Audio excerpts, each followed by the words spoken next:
Hi friend, நம்ம யூடெக் தமிழ் சேனலை subscribe பண்ணாதவங்க உடனே சப்ஸ்கிரைப் பண்ணுங்கள்.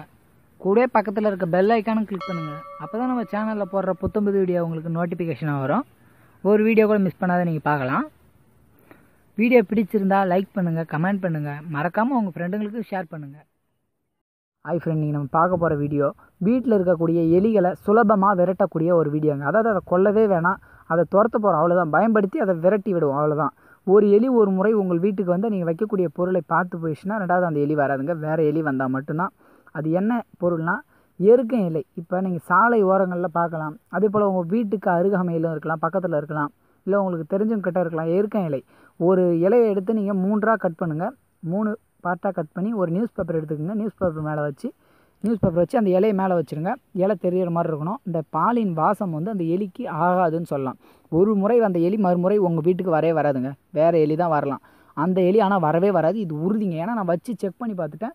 சிறப்பான ஒரு முறையில் இருக்குது. என்னுடைய ஃப்ரெண்ட்ஸுங்களுக்கும் நான் இதை சொன்னேன், அவர்களும் நல்லா இருக்குன்னு சொன்னாங்க. சரி, உங்களுக்கும் ஒரு வாரத்தை சொல்லாமே தான் அந்த வீடியோ நான் போட்டிருக்கேன். இதை நீங்கள் சரியாக நியூஸ் பேப்பரில் வச்சுட்டிங்கன்னா எலிகள் வந்து ஒரு முறை பார்த்துச்சுன்னா ரெண்டாவது முறை அந்த இடத்துக்கு வரவே வராது. உங்களுடைய கிச்சன், உணவுப் பொருட்கள், ஸ்டோர் ரூம், இந்த மாதிரி இடத்துங்களில் நீங்கள் இந்த இலையை வச்சிங்கன்னு வச்சுக்கோங்க. ஆனால் இந்த இலையை வந்து 2 நாளுக்கு ஒரு முறை மாற்றி ஆகணுங்க. ஒரு இலையை நீங்கள் கட் பண்ணால் 3 கட் பண்ணி வைக்கலாம். எவ்வளோ பெரிய இலையோ அதுக்கு தகுந்த மாதிரி கட் பண்ணிக்கலாம். அந்த பால் வெளியே வரணும். ரெகுலராக ஒரு வாரம் வச்சுட்டு வந்தீங்கன்னா கண்டிப்பாக எலிகளின் தொல்லை தீரும்னு சொல்லலாம். சுலபமான வழிங்க. அதாவது நீங்கள் சுற்றுப்புறங்களில் இந்த இயற்கை இலை கிடைக்கும். அதாவது முந்தைய காலத்தில் வந்து விவசாயத்துக்கே இந்த இயற்கை இலை பயன்படுத்தினான்னு சொல்கிறாங்க. அதாவது வயல்களை சுற்றி வச்சு எலிகளை விரட்டக்கூடிய ஒரு வழிமுறைன்னு சொல்லலாம். இந்த எருக்கஞ்செடி இருந்தால் சுமார் அதனுடைய வாசம் வந்து ஒரு 20 அடியிலேருந்து 30 அடி வரலும் வீசுன்னு சொல்லாங்க. ரவுண்டிங் அந்த சரௌண்டிங்களுக்கு எலியோட தாக்கம் குறையுன்னு சொல்லுவாங்க. விவசாய நிலத்தில் பயிர் வைக்கக்கூடிய ஒரு வேர்க்கடலையாக இருக்கலாம், அல்லது நெல் பயிராக இருக்கலாம், எந்த பயிராக இருந்தாலும் சரி, எலியின் தாக்கம் அதிகமாக இருக்காது, குறையுன்னு சொல்லலாம். எலிகளை கொல்லவும் மாட்டாங்க. அந்த மாதிரி வைக்கும்போது நல்ல ஒரு பெனிஃபிட் கிடச்சிது. ஆனால் இப்போ இருக்கக்கூடிய ஜென்ரேஷனில் அதுக்கான மருந்து வச்சு அதை சாகடிக்கிறாங்க. ஆனால் நீங்கள் அதை சாகடிக்க தேவையில்லை. இந்த மாதிரி வழிமுறை பண்ணிங்கன்னா கண்டிப்பாக எலிகளை முழுமையாக விரட்ட முடியுங்க. நீங்கள் ஒரு வாரம் இதை செஞ்சுட்டு வாங்க கண்டினியூஸாக. அவங்க வீட்டில் எலி தொல்லை முற்றிலும் தீரும்னு சொல்லலாம்.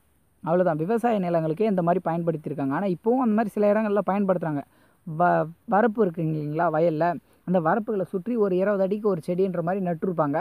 அதனுடைய வாசமே அந்த எலிக்கு ஆகாது. அதனால் வயல் உள்ள கூட செல்லாது. அவர்களுடைய பயிர் பாதுகாக்கப்பட்டிருக்கு. அந்த முறையை தான் நான் உங்களுக்கு வீட்டில் யூஸ் பண்ணக்கூடிய வழியில் சொல்கிறேன். இதை நீங்கள் சரிவர 2 நாளைக்கு ஒரு முறை இலையை மாற்றி வச்சிங்கன்னா ஒரே வாரத்தில் எலிகள் தொல்லை முற்றிலும் தீரும். இந்த வீடியோ பிடிச்சிருந்தா கமெண்ட் பண்ணுங்கள், லைக் பண்ணுங்கள், மறக்காமல் உங்கள் ஃப்ரெண்டுங்களுக்கு ஷேர் பண்ணுங்கள். ஏன்னா உங்களுடைய ஃப்ரெண்டுங்க வீட்லேயும் எலி தொல்லை அதிகமாக இருக்கக்கூடிய வாய்ப்பு இருக்குது. அதனால் அவங்களுக்கு ஷேர் பண்ணுங்கள். கூடவே நம்ம யூடெக் தமிழ் சேனலை சப்ஸ்கிரைப் பண்ணாதவங்க உடனே சப்ஸ்கிரைப் பண்ணுங்கள். அப்படியே பக்கத்தில் இருக்க பெல் ஐக்கானை கிளிக் பண்ணுங்கள். அப்போ தான் நம்ம சேனலில் போடுற புத்தம்புது வீடியோ உங்களுக்கு நோட்டிஃபிகேஷன் வரும். எந்த வீடியோ மிஸ் பண்ணாலும் பார்க்க முடியும்.